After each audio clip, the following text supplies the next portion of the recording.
Good morning to everyone. So we will do this sum in front of your screen. Vanraj Limited is considering selecting a machine out of two mutually exclusive machines. The capital cost of the company is 10%. Details of the machine are as follows. Cost of the machine, दो machine है इनके पास. They have given the details. Machine 1 cost 40 lakh and machine 2 cost 60 lakhs. Expected life is 5 years and 6 years. Annual cash flow is for machine 1 12 lakh 6,000 and for machine 2 15 lakh 74,000. You are required to calculate. हमें क्या find out करना है? Discounting payback period and we have to prepare net present value. The PV factor is given 0.909, 0.826, 0.751, 0.681, 0.621 for the fifth year and 0.564 for the sixth year. First step one. हमें यहाँ पे discounted pay back period भी चाहिए. तो let us first find out the cash outflow. So cash outflow कितना है? For that let me draw a table.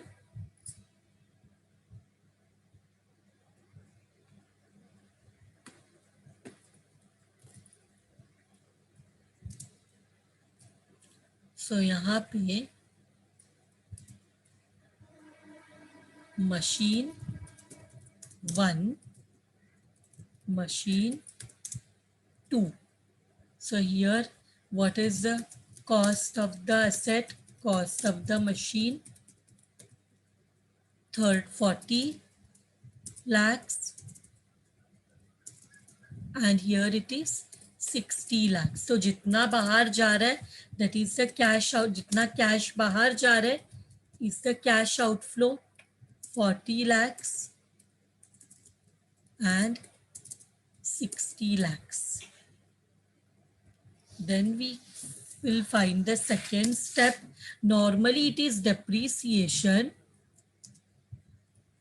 Normally it is depreciation but depreciation का ये सब में ज़रूरत नहीं है बिकॉज कैश इनफ्लो डायरेक्टली दिया है. तो our next step will be to find the cash inflow. तो यहाँ पे हम क्या करेंगे? मशीन 1 का पहले लिखेंगे. मशीन 1 के लिए what we want the year, we want the inflow. हमें दिया है ना कितना है एंड इसके बाद पीवी फैक्टर एंड इसके बाद प्रेजेंट वैल्यू. क्यूमुलेटिव भी चाहिए, वो बाद में लिखते हैं.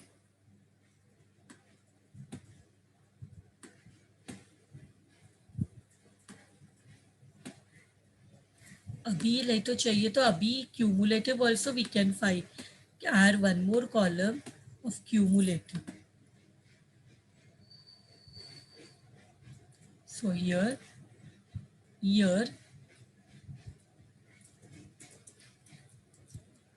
here cash inflow given, here PV factor this is also given, present value we will have to find out and cumulative of inflows that we will find out. तो how many year? Machine 1 का expected life है 5 year. तो 3, 4 and 5. How much is the cash inflow? 12 lakh 6,000. So 12 lakh 6,000. 1 minute. 12 lakh 6,000. 12 lakh 6,000.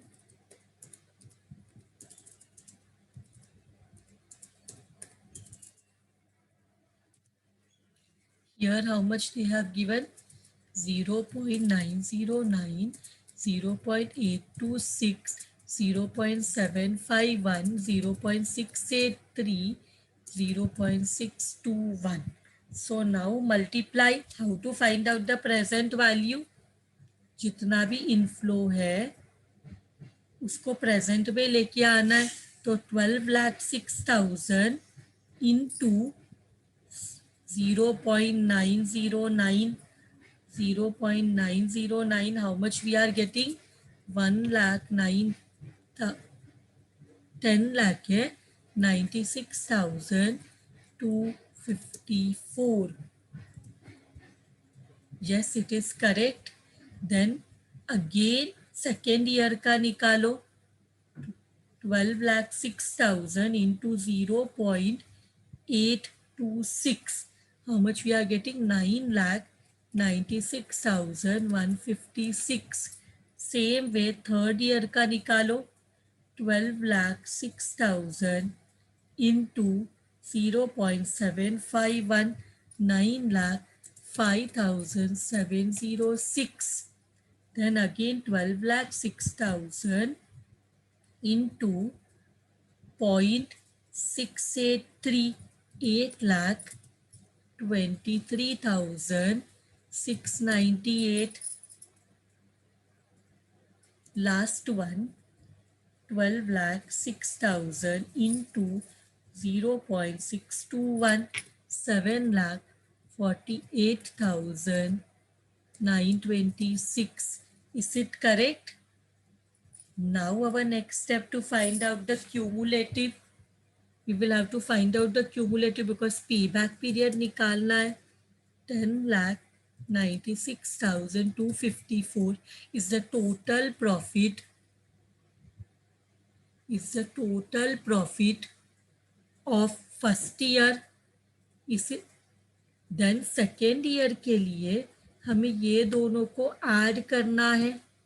तो हमें second year तक का total profit मिलेगा 9,96,156. We are getting 20,92,410. फिर थर्ड ईयर का भी ऐड करो. 20,92,410 प्लस 9,05,706. So we are getting 29,98,116. Then ये अमाउंट पे हमें 8,23,698 भी ऐड करना है. सो हमें मिलता है 38,21,814. So last year का inflow, that is 7,48,926 add किया तो we get 45,70,740. Is it correct? Check your answers. Now same way we will find out for machine 2. We will find out for machine 2. तो यहाँ पे क्या है, हमें क्या चेंज करना है? ये चेंज करना है. And so this too also will change. तो लेकिन यहाँ पे how much is a life expectancy of machine 2? It is 6 years. So 1 more year addition हो जाएगा. And how much is the cash inflow? 15,74,000. So यहाँ 15,74,000.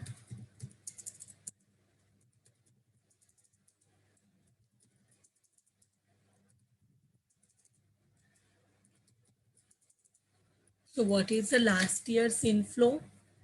It is 5.64, 0.564, 0.564. So now we will start taking the present value.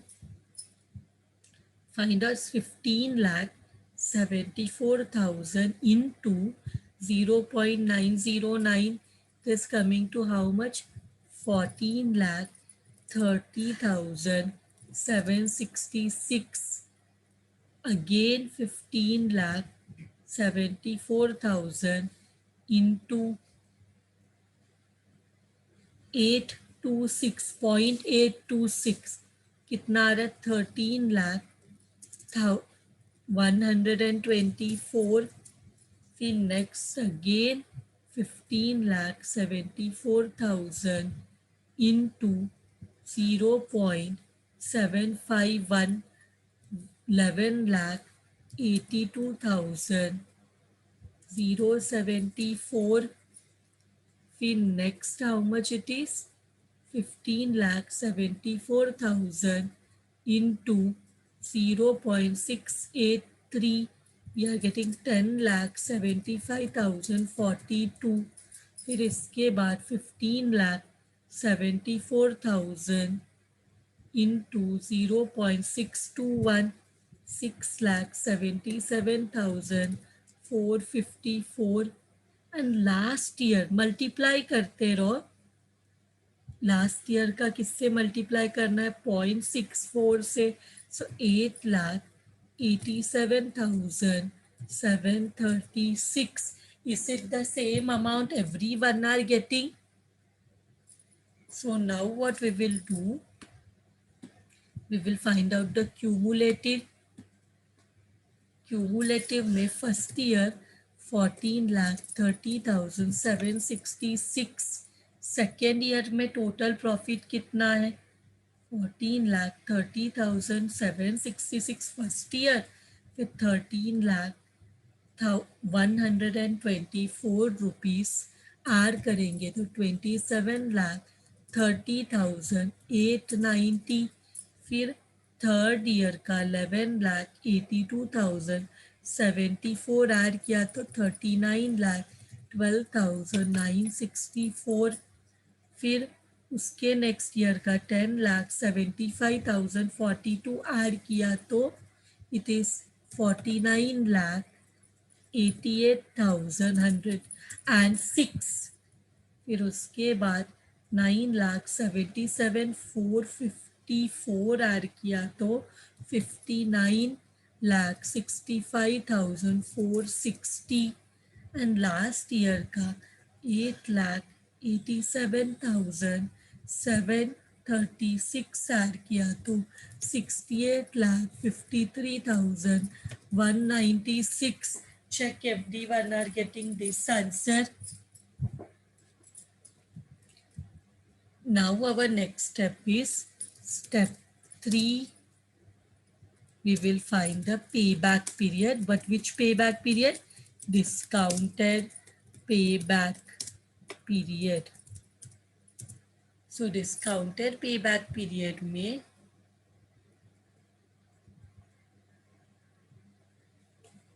see whether do the calculation properly and check whether यही answer आ रहा है. everyone, those who have already done also can check.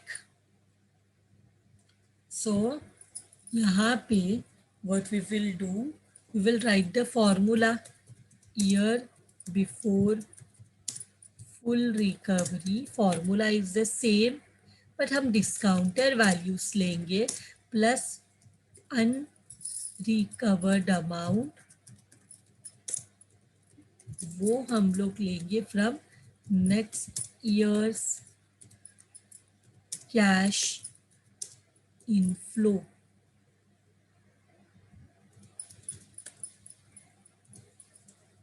Yes, this is the formula.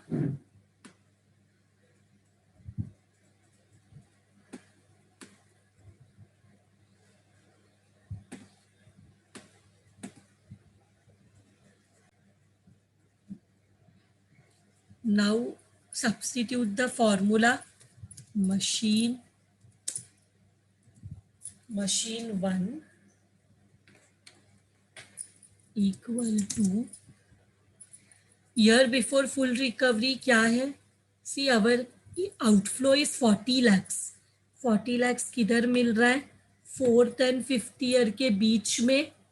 तो हमें हमारा year before full recovery क्या रहेगा? 4 plus. Now we have to find out the unrecovered amount. So 40 lakhs minus हमें क्या मिल रहा है देखो जरा अमाउंट फोर्थ ईयर में,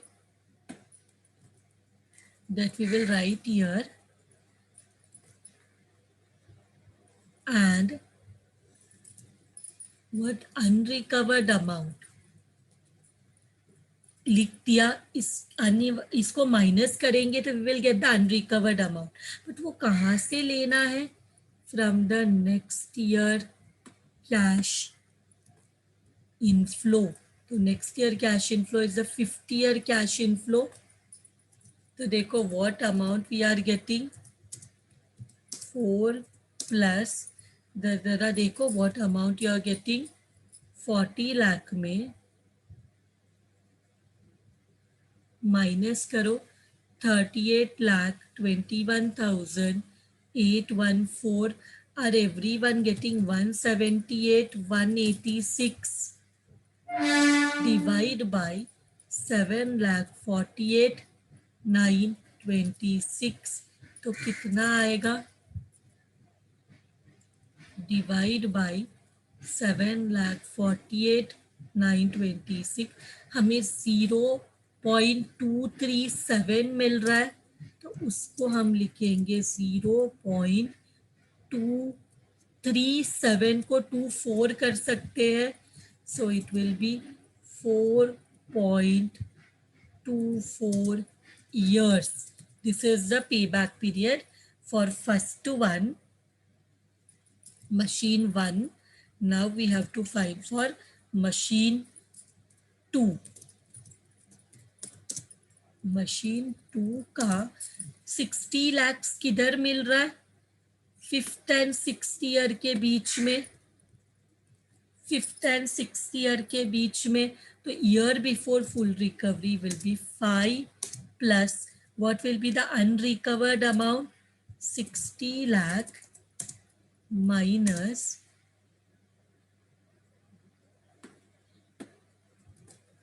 दिस वन, ये मिला था.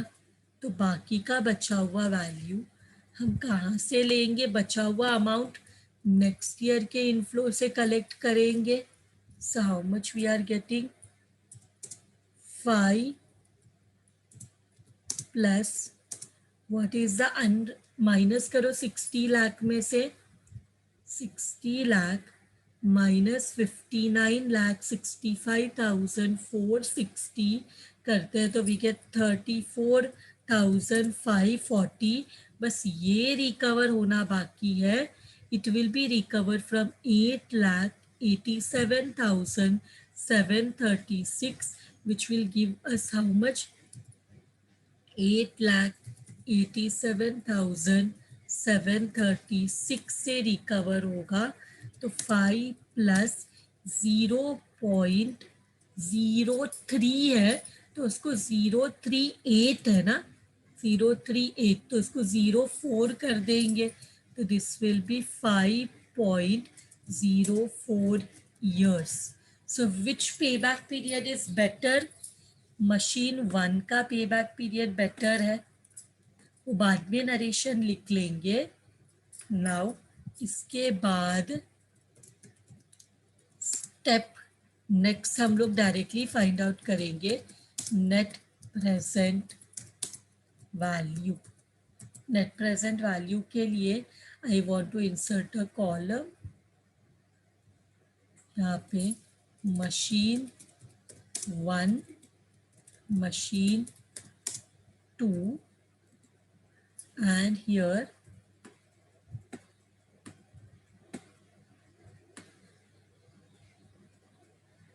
so first we will want to write present value of cash inflow. कितना है present value of cash inflow? Total. हाँ, दिस इज व्हाट क्यूमुलेटिव में जो हमें लास्ट में टोटल मिला है देखो, वो हमें लेना है, वो हमें लेना है. तो हमारा टोटल कितना है? मशीन 1 का टोटल प्रेजेंट वैल्यू इतना है, एंड मशीन 2 का इतना है 68,53,196। तो अभी इसमें से this is what our total present value, if we want we can write total present value, इसमें से लेस करेंगे present value of cash outflow. How much that is? 40 lakhs. And here it is 60 lakhs. So how much we are getting the net present value?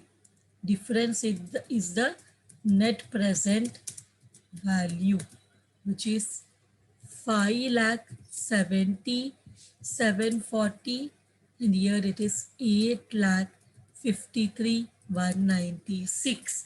तो हमें किसका net present value ज़्यादा लग रहा है? कौन सा मशीन का net present value is more? Machine 2 का. So we will say as per discounted payback period,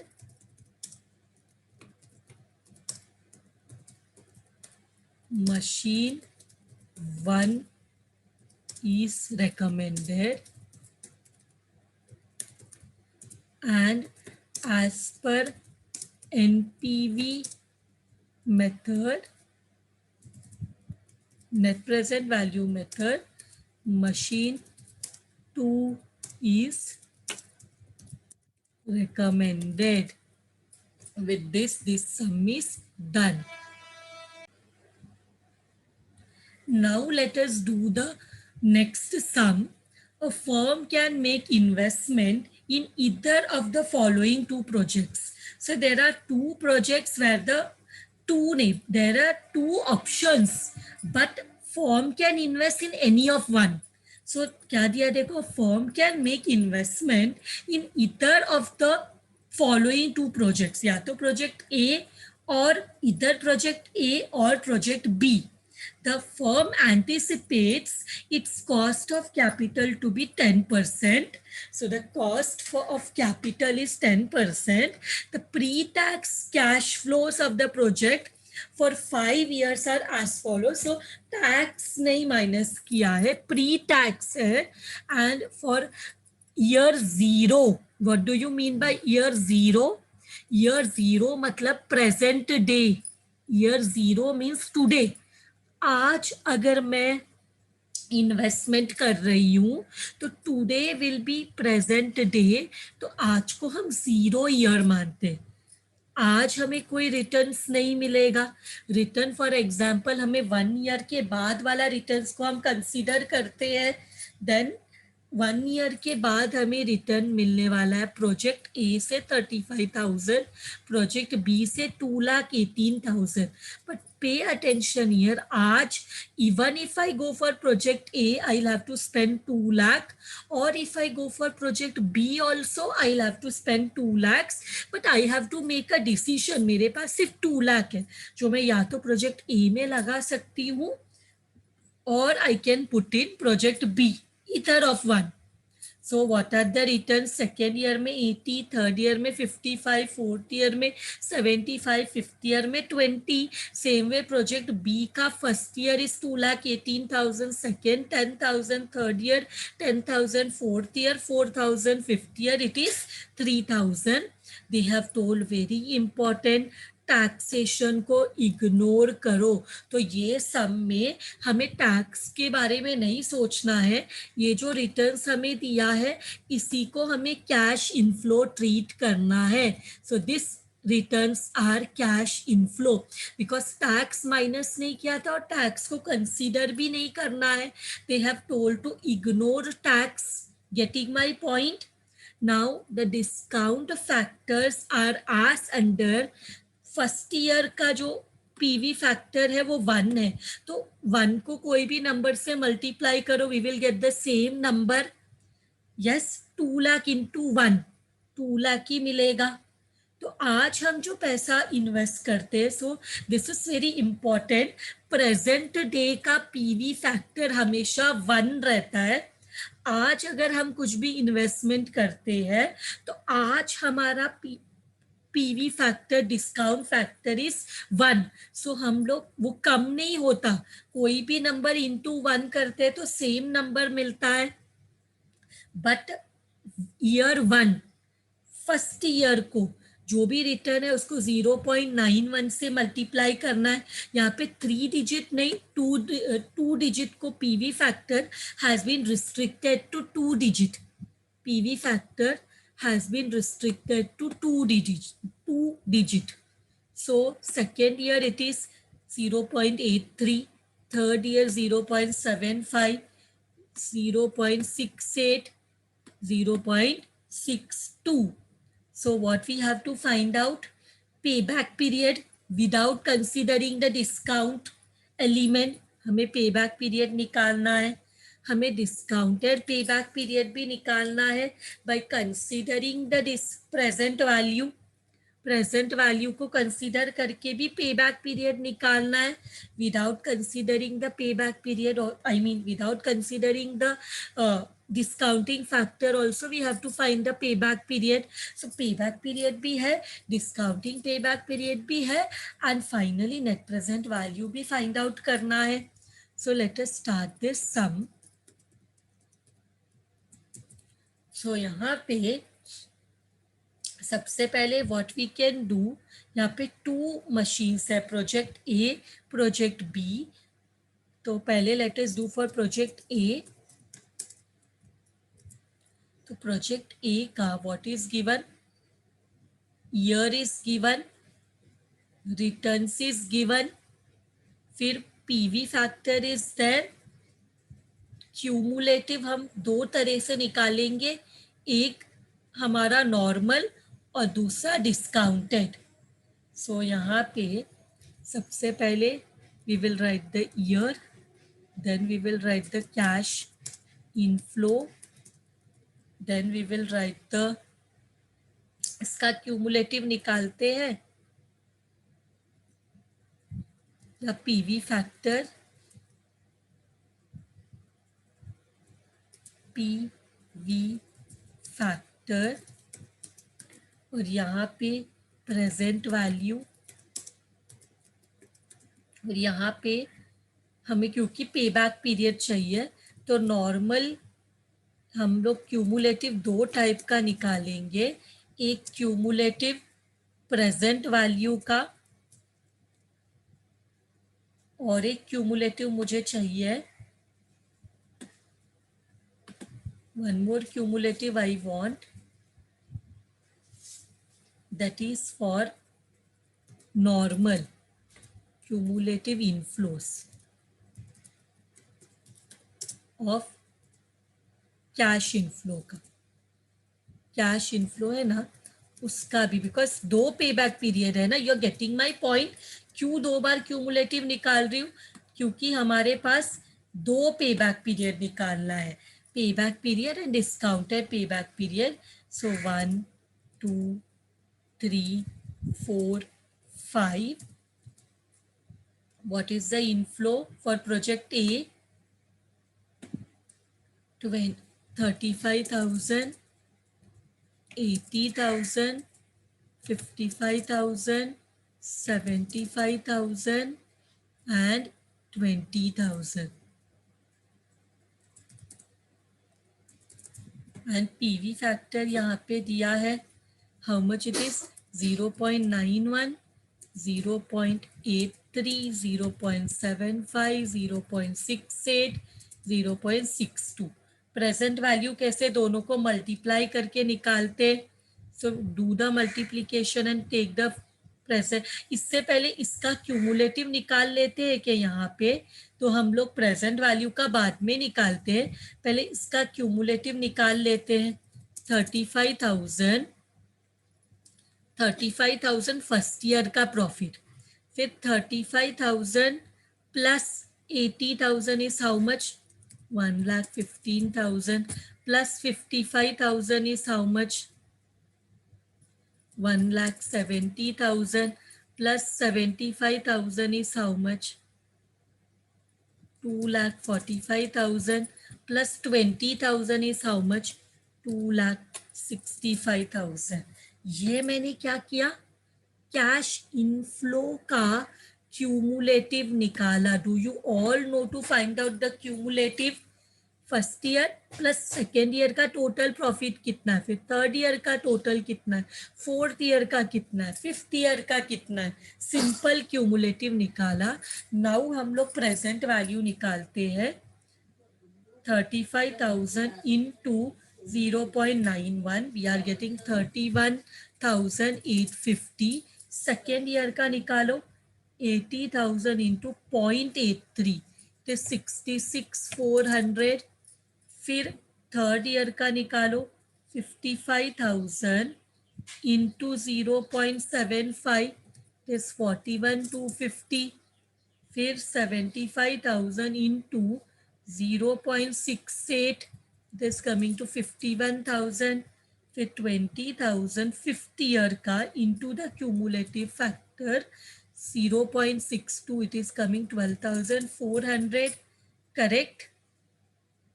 Now first year का, now take the cumulative of present value. cumulative of present value निकालो. first year 31,380, second year 31,350, 31,850, I'm sorry, 31,850 plus 66,400 is 98,250. Third year का 41,250, it is 139,500. फिर fourth year का कितना है? 51,000 को add करो, 190,500. And last year का 12,400, 2,02,900. 2,02,900.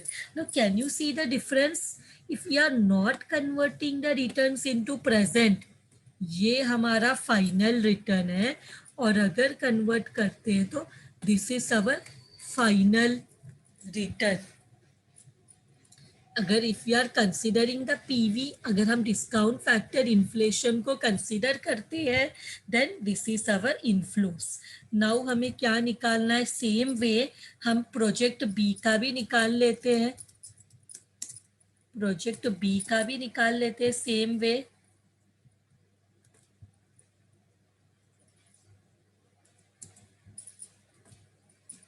तो ये मुझे नहीं चाहिए क्योंकि ये इन्फ्लोस अलग है. फिर ये सब भी नहीं चाहिए, दिस ऑल आर डिफरेंट. तो how much it is? 2,18,000, 10,000, 10,000. How much it is? 2,18,000, 10,000, 10,000. and how much is the cash inflow? 4,000, 3,000, 4,000 and 3,000. So cumulative inflow निकालो कितना होता है without considering the discount factor. 2,18,000 plus 2,28,000 plus 2,38,000, फिर 2,42,000, फिर 2,45,000. Is it correct? Is it correct? 2,18,000 correct है. 2,38,000, फिर 4 is 42 plus 3 is 2,48,000. Now find out the present value. 2,18,000 into 0.91, it is coming to how much? 198,380.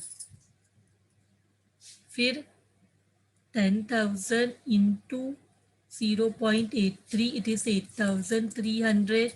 This is 7,500.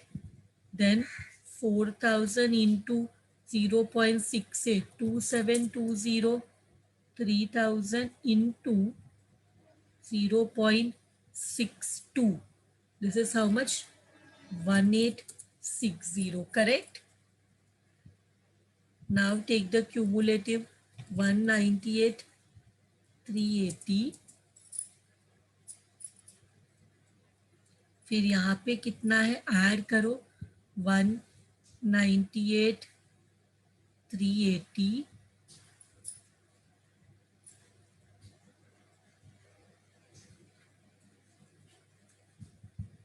198 है ना, 380 plus 8300 is 2,08,680, फिर plus 7,500 is 2,14,180, फिर plus 2720 is 2,16,900, फिर last में 1860 is 2,18,760. Yes. Now our next step is what? To find out the step 2 is to find out the payback period. पहले payback period भी बोला है and payback period के बाद they have also asked to find out the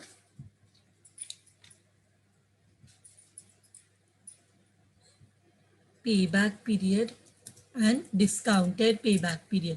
तो सबसे पहले payback period निकालते हैं, उसका फॉर्मूला क्या है, दोनों का फॉर्मूला सेम है, year before full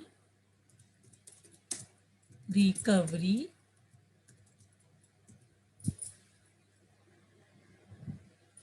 year before full recovery plus unrecovered amount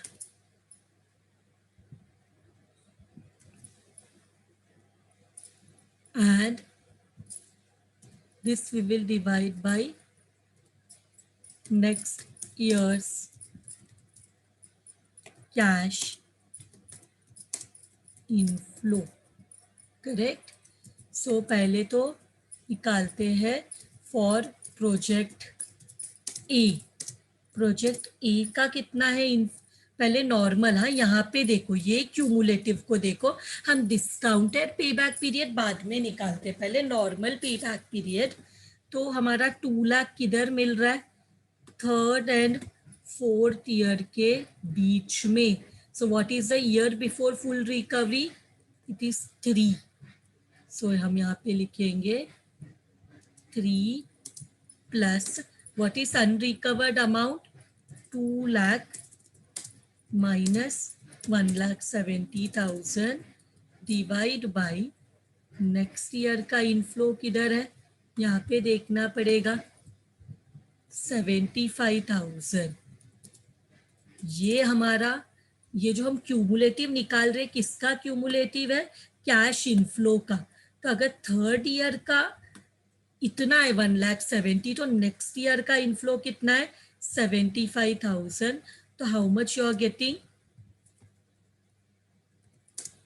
3 plus 30,000 divide by 75,000 कितना आ रहा है, 3 प्लस 30 डिवाइड बाई 75 हमें मिल रहा है 0.4।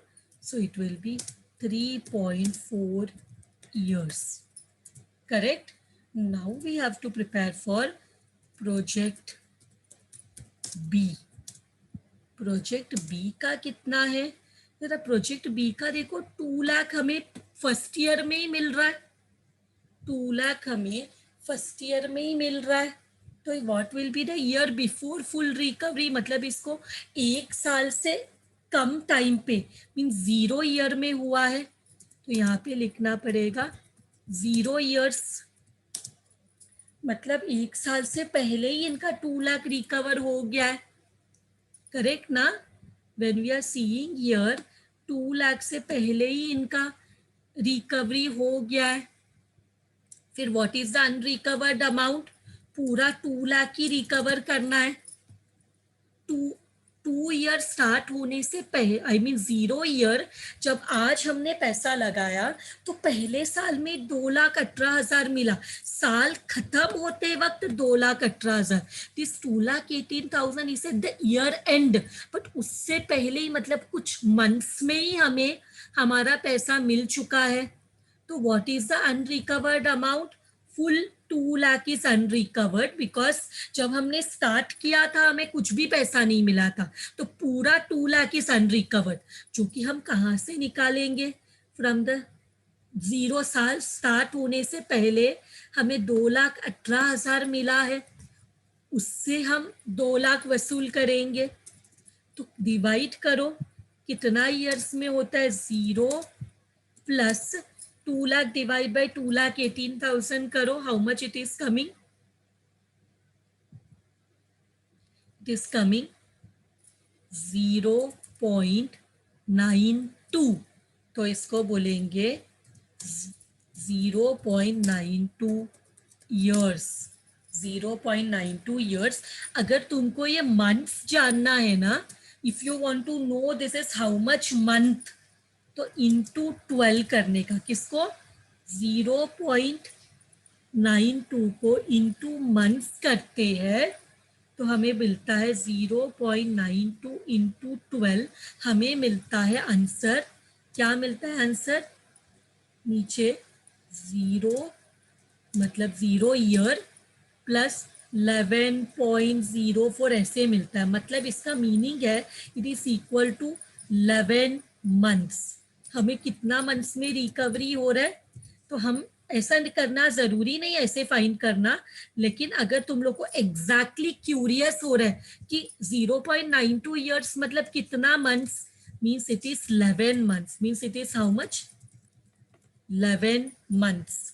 ये जस्ट तुम लोग के अंडरस्टैंडिंग के लिए, तुमको क्लियरली समझने के लिए कितना महीना आई हैव डन दिस, नहीं तो तुम लोग डायरेक्टली लिख सकते हो 0.92 years without doing all this. ये निकाल दो, ये तुम लोग के अंडरस्टैंडिंग के लिए मैंने ये बताया था, हमें इसको तुम लोग को कंफ्यूज नहीं करना है, जस्ट तुम लोग के अंडरस्टैंडिंग के लिए कि कितना मंथ्स है ये जानने के लिए हमने क्या किया, जो भी डेसिमल वैल्यू आता है ना उसको 12 से मल्टीप्लाई करने का, क्योंकि ईयर में 12 मंथ्स होता है तो हम लोग को मंथ्स में आंसर मिल जाता है।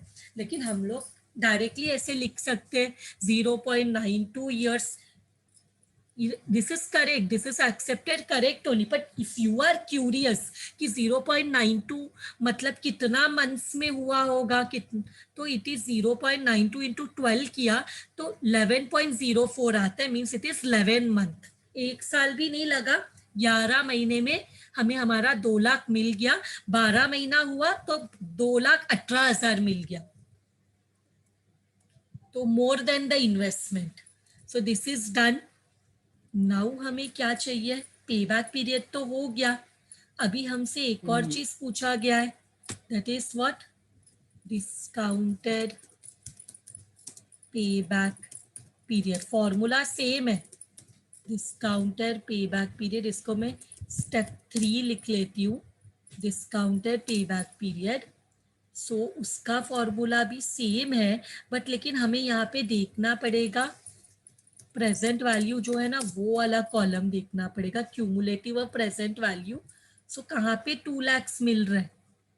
4th एंड 5th ईयर के बीच में, 4th एंड 5th ईयर के बीच में, तो year before full recovery becomes 4 plus unrecovered amount कितना है? 2 लाख माइनस कितना मिला? 1,90,500, वो डिवाइड करेंगे नेक्स्ट ईयर का इनफ्लो, दैट इज 12,400। सो करो 4 plus what is the unrecovered amount? 2 lakh minus 190,500 is 9,500 divide by 12,400, how much you are getting? हमें मिल रहा है 4 प्लस 0.77 तो this will be 4.77 years. 4.77 years. Same way हमें प्रोजेक्ट बी के लिए भी करना है. तो कहाँ पे रिकवरी हो रही है? See here, first and second year के बीच में. अगर हम प्रेजेंट वैल्यू को कंसिडर करते हैं तो फर्स्ट एंड सेकेंड ईयर के बीच में रिकवरी हो रही है. तो what is the year before full recovery? It is 1 year. Second year में तो पूरा मिल गया. So year before full recovery is 1. What is the unrecovered amount? 2 lakh minus 198,380 divide by, वो कहाँ से रिकवर करेंगे? From the next years inflow. From the next years inflow which is 8,300. 8,300.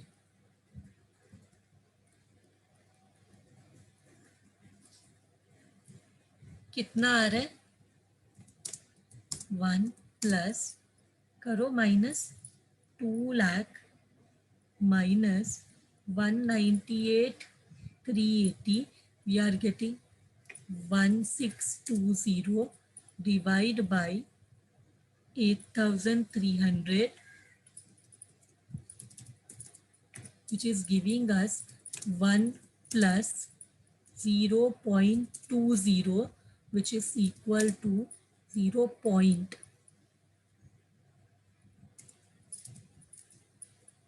Which is equal to 1 year, 1.20 years. Correct, 1.2 years भी बोल सकते. So this is done. Now only one thing is left out. Net present value. Net present value. तो उसके लिए I will add this. Net present value के लिए हमें क्या चाहिए? नेट प्रेजेंट वैल्यू के लिए हमें प्रेजेंट वैल्यू चाहिए. So particulars project A, project B. सबसे पहले हमें चाहिए total present value of cash inflow. देखो क्या है present value of cash inflow. Here it is 2,02,900. Present value चाहिए. Present value, total present value. इधर इतना है और इधर it is 2,18,000. So write down here 2,02,900. Here 2,18,000. How much? 2,18,000. 760. इसमें से लेस करेंगे present value of cash outflow which is 2 lakh. दोनों के लिए 2 लाख है.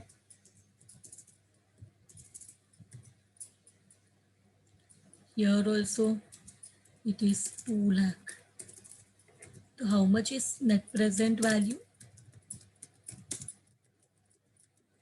Here it is 2,900. Here it is 18,760.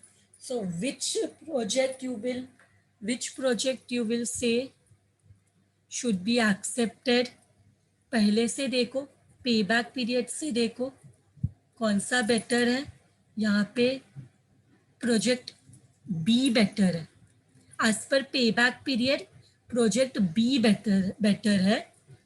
As per discounting payback period भी प्रोजेक्ट बी बेटर है. And as per net present value भी प्रोजेक्ट बी बेटर है. So as per all the methods, that is as per payback period, discounted payback period